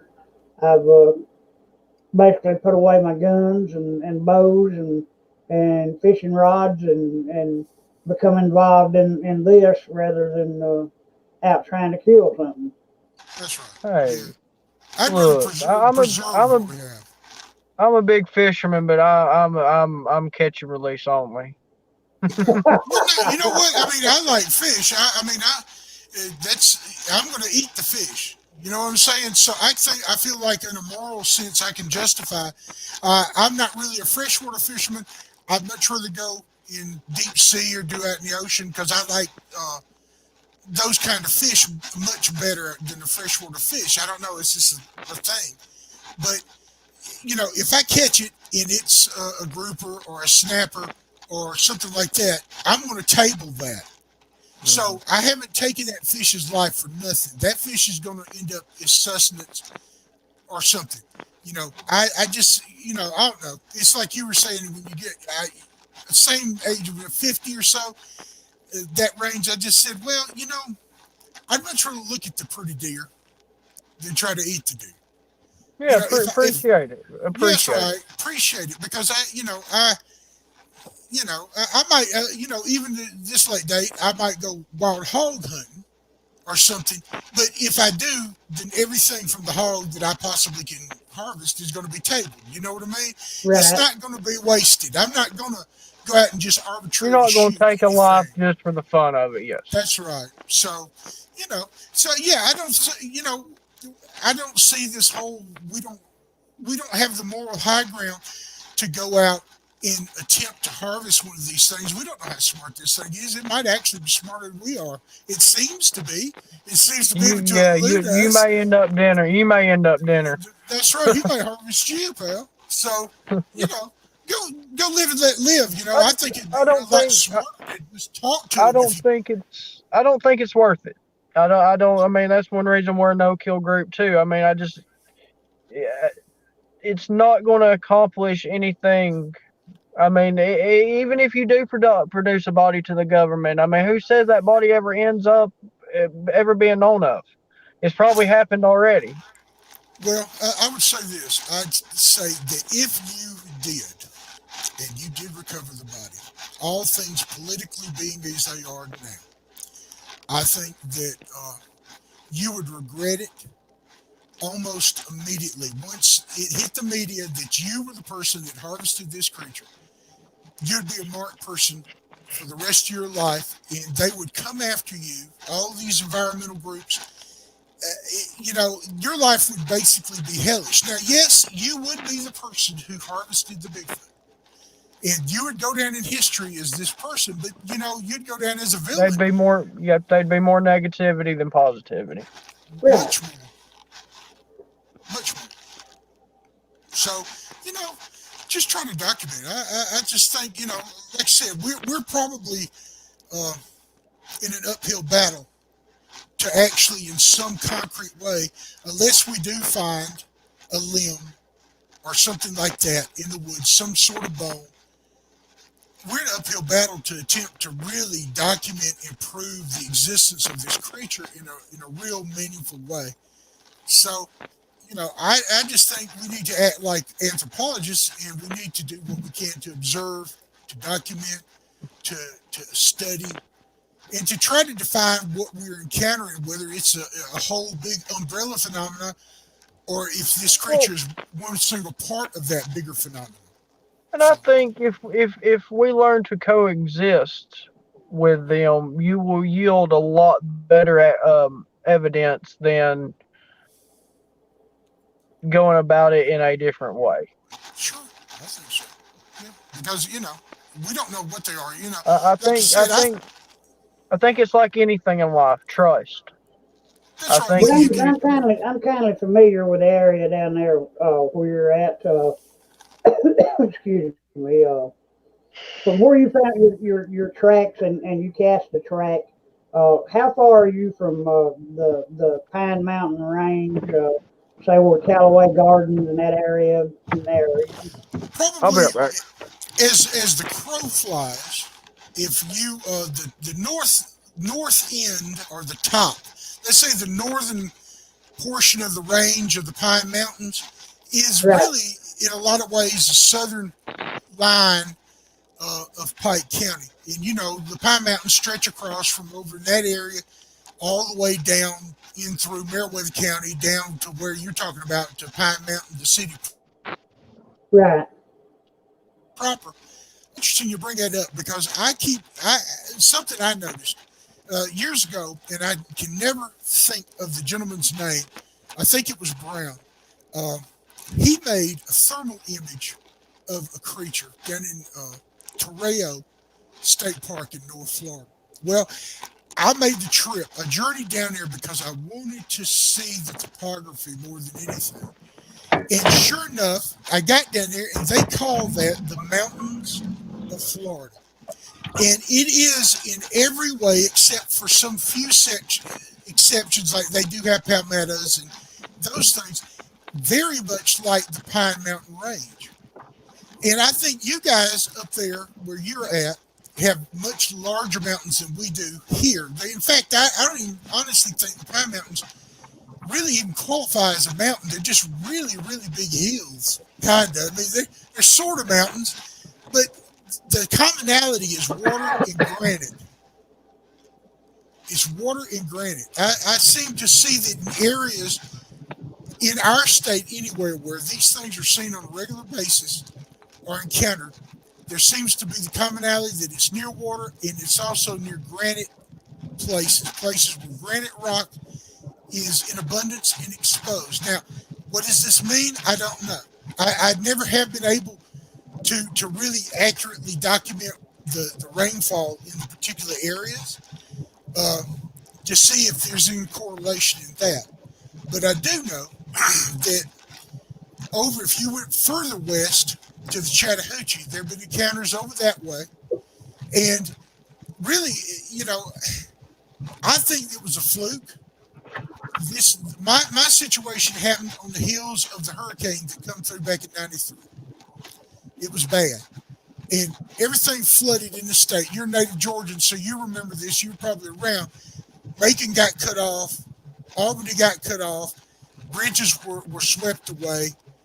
Bainbridge. I mean, it was just incredible. And all the bottoms were literally under 30 feet of water. Oh yeah, I remember news reports from that area down in there where there were actually one town there that caskets actually washed up out of the Yeah, ground and was floating down the middle of the city streets. So that's right. That's Albany. Yep. They yeah, they literally it overflowed the banks. I remember I was actually at that time on duty. Went out.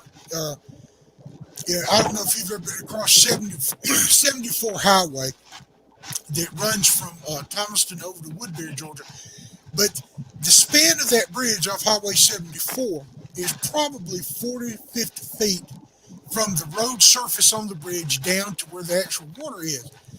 And we had to shut that bridge down because the water was lapping up over the sides and through the drain holes into the bridge and on up the river at a place called Gay Flat Shoals Road.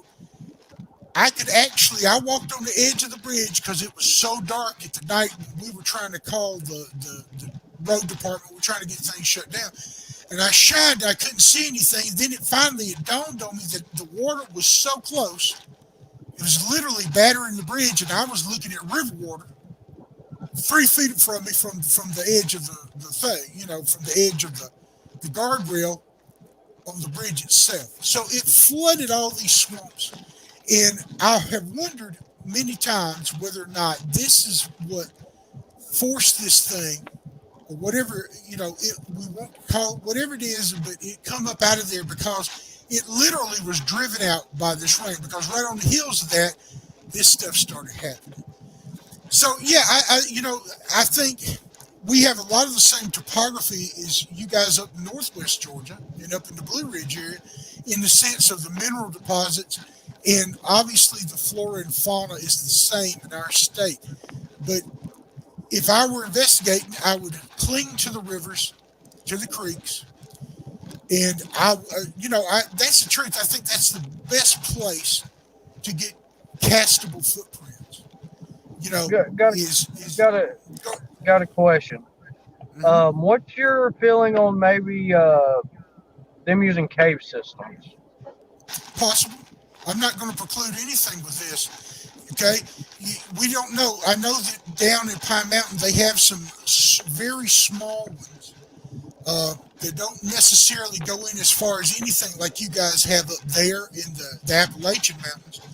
But they have some overhangs and different things up on the side. There's one little mountain that's right inside the Meriwether County line down there. I think they call it Buzzard Mountain or something like that. Anyway, I've been over the top of it and down, and there was actually soot from.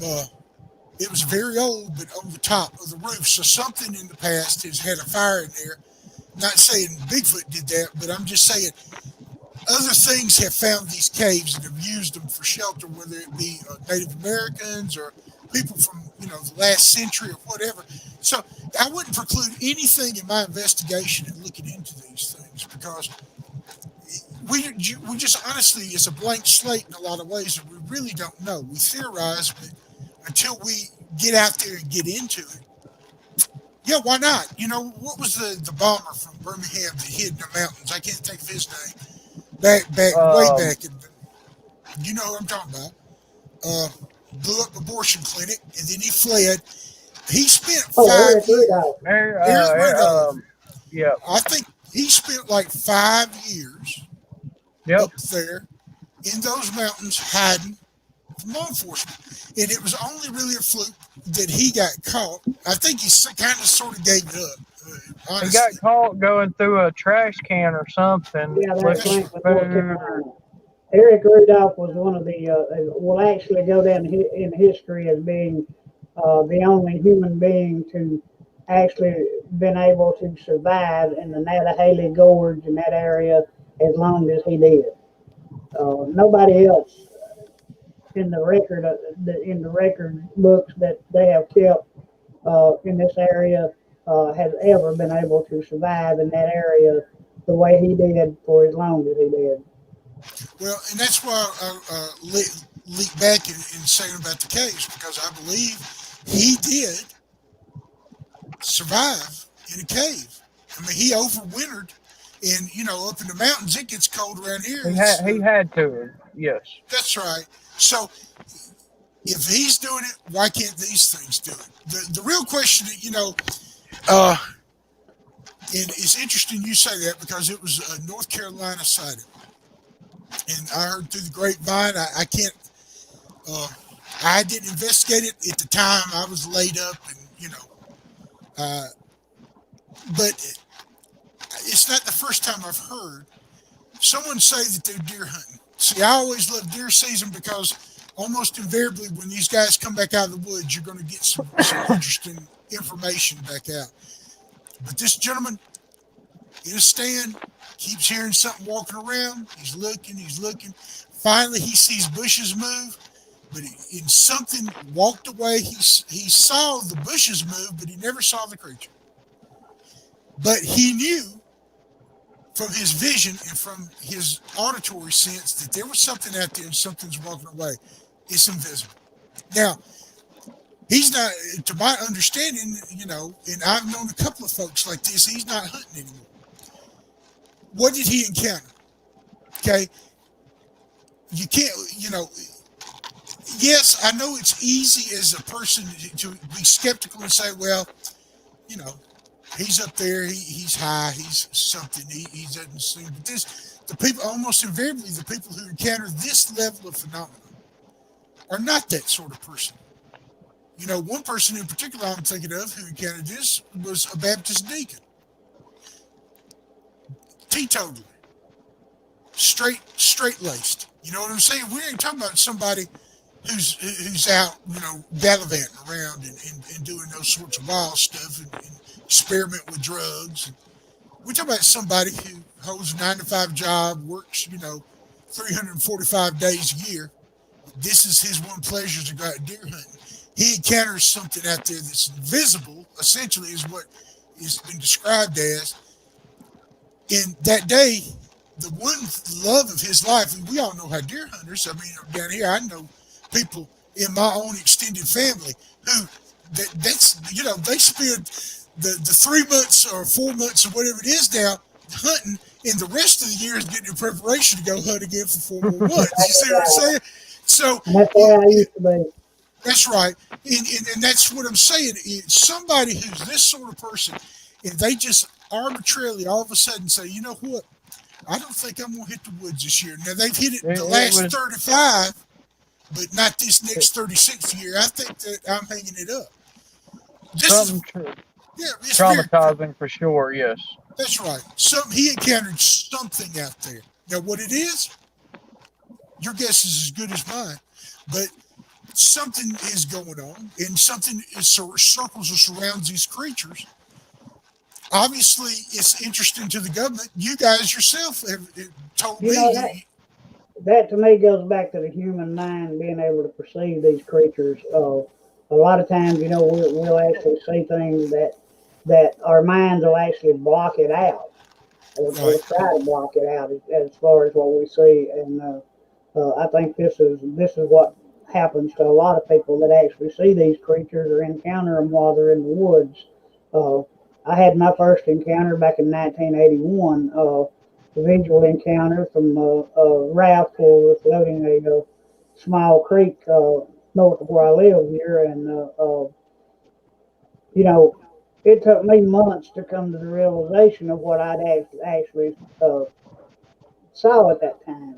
Hmm. And the guy that was with me, he even to this day, he swears up and down, what we saw was a bear. Well, I'm here to tell you that this thing was crouched at the water's edge on a sandbar, had its hands or what I thought was paws at the time run over in the water, and but it was crouched like a human being would crouch down, not like a bear would be over at water's edge.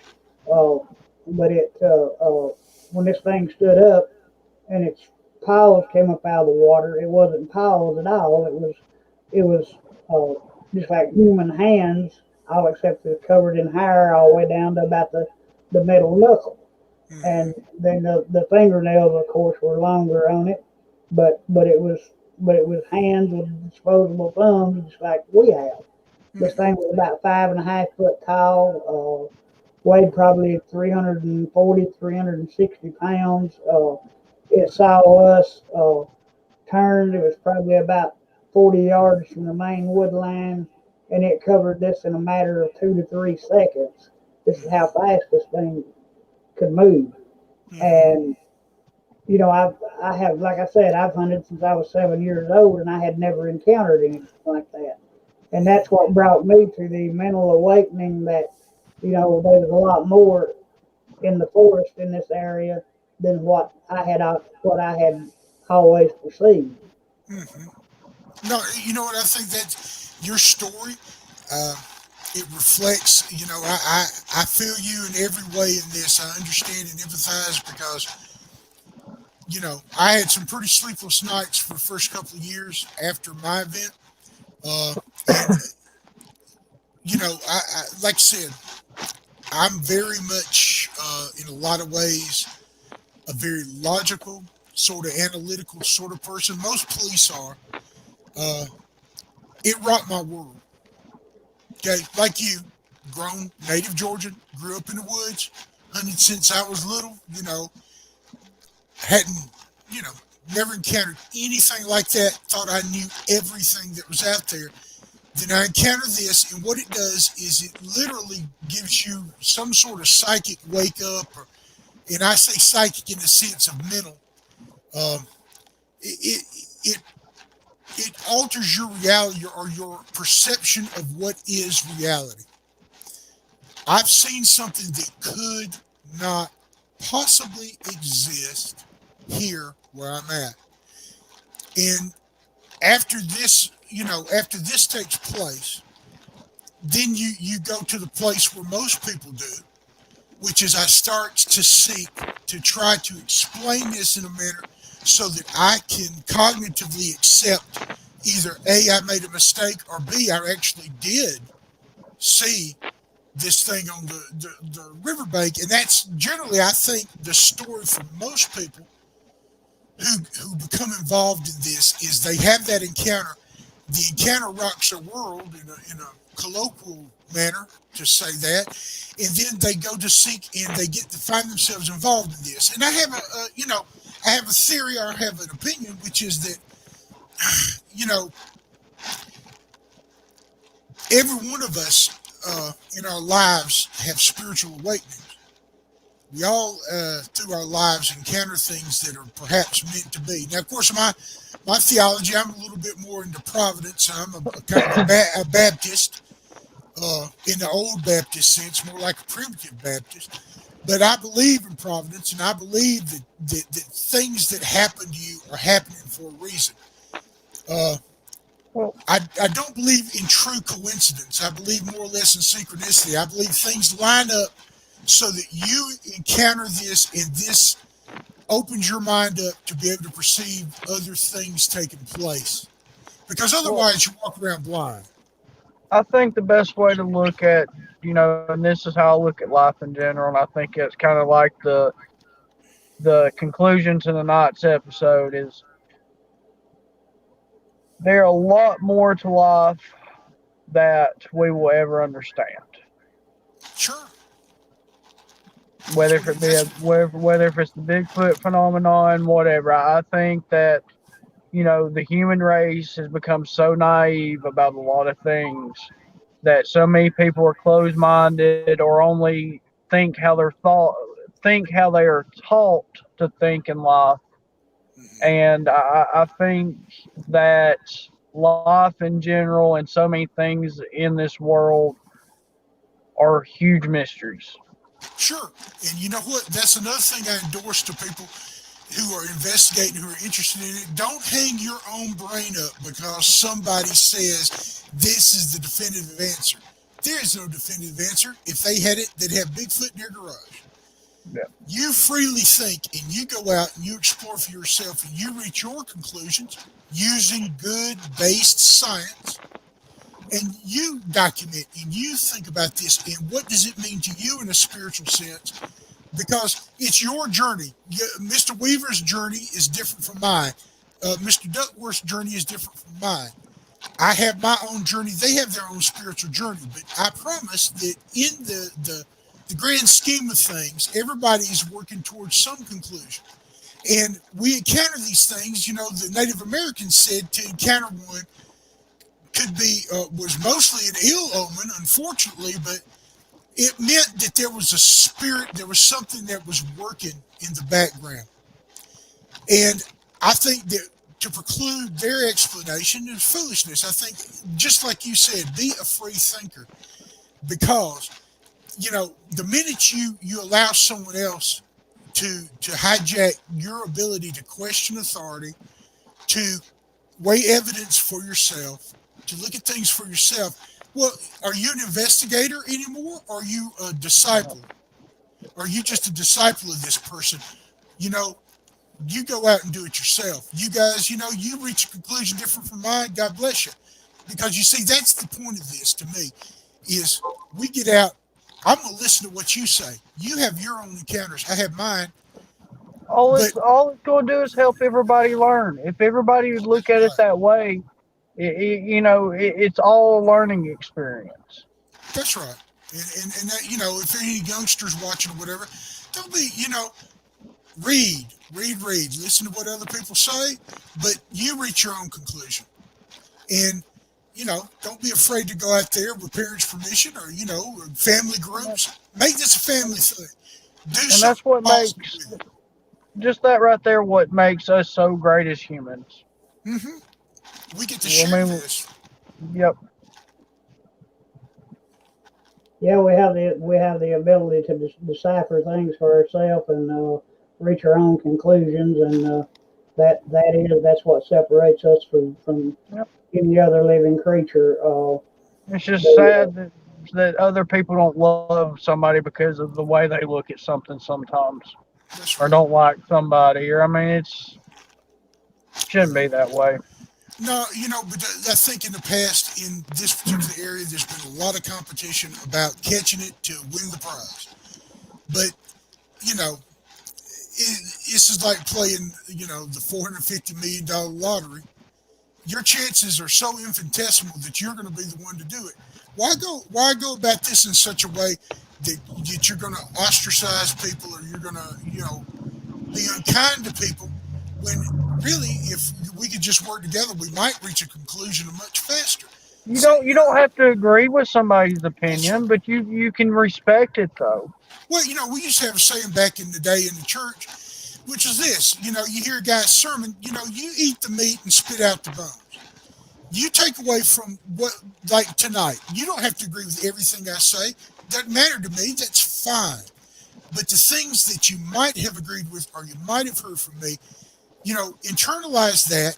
If you don't accept it, throw the bone away and go on down the road and make it part of your whole sort of ethos to investigate and to look into these things. It'll make you a better investigator, and try to be a better human being about the whole thing.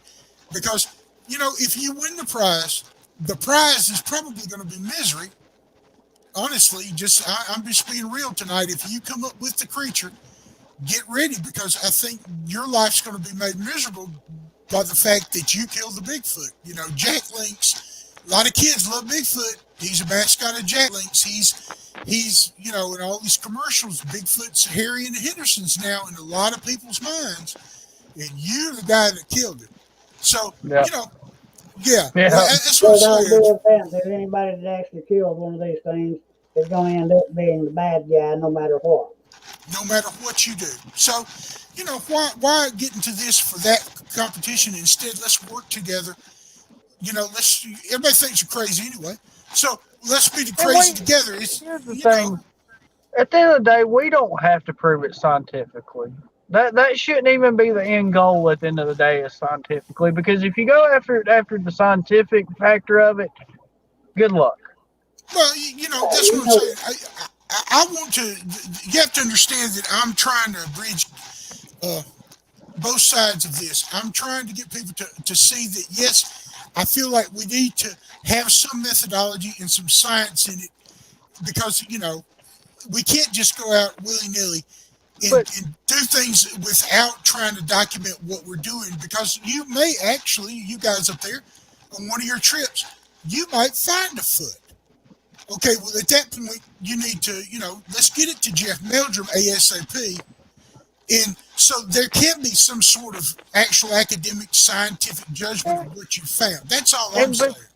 And that will come. That I didn't mean, scientifically is not, an important factor, but No, if you do the research, the scientific stuff will possibly come with just doing the research without that being your end goal. that's right. I agree with you. Yeah.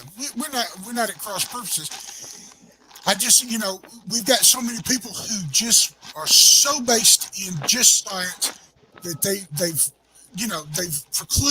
left out the other side of this, which is the spiritual and the other aspects of what this whole phenomenon may be.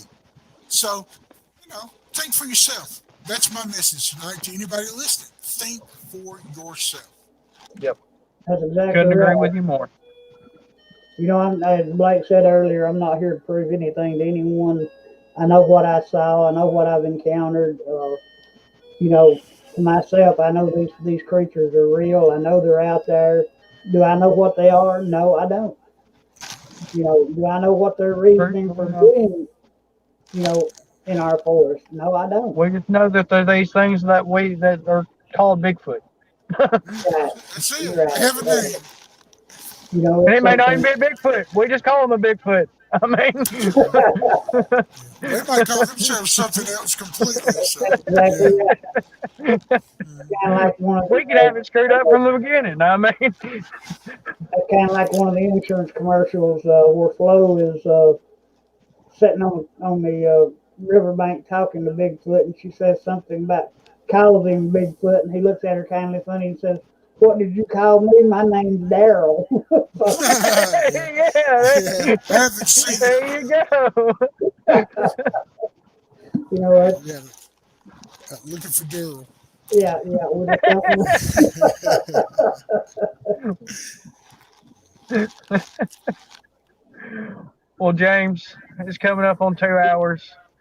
It has been fun having you tonight. We've enjoyed talking to you for sure. And if you ever want to come back on the show, you have a invite anytime you want it. Well, I certainly appreciate it. And let me say, I appreciate your graciousness in inviting me. And I thank you guys. It's truly, it's been a pleasure to come on and to visit with fellow Georgians and folks that are interested in the same sort of thing. And you guys are out there, and I endorse what you're doing. I think it's a wonderful thing, and hopefully, maybe at some point, I'll get myself back together, and I'll be able to get back out there again. And everybody viewing, thank you for having had me on tonight. It was a pleasure. And you know what? I wish everybody a very Merry Christmas and a Happy New Year. And I hope that And all your dreams and stuff. and what was the name of your book again for all the viewers? Elkins Creek, it's available through all the major booksellers, Amazon, Barnes& Noble, Rakuten Kobo. Basically, it's if you look it up, you can find it through Amazon. That's probably for us here the go-to unless you're a Barnes& Noble person. And like I said, I'm not in this for money. So, if you go out and you get it and you purchase it, you know what? Please accept my gratitude for having bought the book. But if you have low fundage, and I know because I grew up and I was dirt poor, and you're a student, if you can get it from the library, you please go enjoy it from the library, borrow it from your cousin. I just want to get the information out there. I just want to enrich people's lives and hopefully share my view and get people doing exactly what we're doing tonight, which is to communicate with each other and find our commonalities and see that we work better together as a group than we are off being everybody's enemy all the time. So that's it. my message. James, Yep, appreciate it, man. Really enjoyed having you on tonight. that As is Blake said, perfectly. you're welcome to come back anytime you want. That you'd like to come back on the show, we'd be glad to have you back. Uh, and I want to apologize for my little deal having to cut out on y'all guys a while ago. No, we had a good conversation. Well, that's Yeah, good. yeah. I'll watch it here in a few minutes and see. But James, we've really learned a lot from you tonight, man. We really appreciate it. Uh, Ladies and gentlemen, Mr. James Akin, author of Elkins Creek. Go out and buy the book. I've read a little in it today. It's a very interesting book. I've actually started a Bigfoot collection of books myself, and James, I'm going to add yours to the list, buddy. Uh, Thank you. Ricky, when's your Bigfoot book coming? I'm hey, surprised you hadn't started writing one yet. I'm working on it now. I figured you were. I'm actually a published author myself, James, and Oh, very good. it's a long, hard road. I know. I worked on my first book for over 3 years, and it it turned out pretty good. Had a few sales on it. It's a real good book. A little twisted, but it's a good book. I really enjoyed doing it, though. It uh, it was Well, really I'll say this to you, writer to writer, then, and nobody knows the number of times that you've sat and edited that book over and over and over again. And I understand intimately how many times and you've sweated over that manuscript and you've done it. So, my hat's off to you for for persevering through and getting the book published because you know what? It's a chore. It's a task to do. It really is. It's an and man, I'm telling accomplishment in you a what, person's life. it's a road that at times uh, when I first started. I wished I had never started to travel, but at the end of the Yep. road, I was really glad that I did. Yeah, yeah. I've been there, done that. Yes, sir. I know. So All right, James. Appreciate it, buddy. thank y'all. Bye, Thank, Uh, everybody. thank you, Thank you James. again. thank everybody. It's a good James, meeting with James. if you want All to right. close her out, Yeah, go ahead. Go ahead, Rick. go ahead and close her out, Blake. All right, guys. Thank you guys very much. Then again, go ahead and go get his book if you can. Like he said, if you can't, at least give it a read. Go to the library, show him some support. Uh, really like mine and his brain links are on the same wavelength, so I like the way the man thinks. But if you guys don't mind, hit the subscribe button, bell notification, and leave us a comment. Let us know you like your videos or like our videos.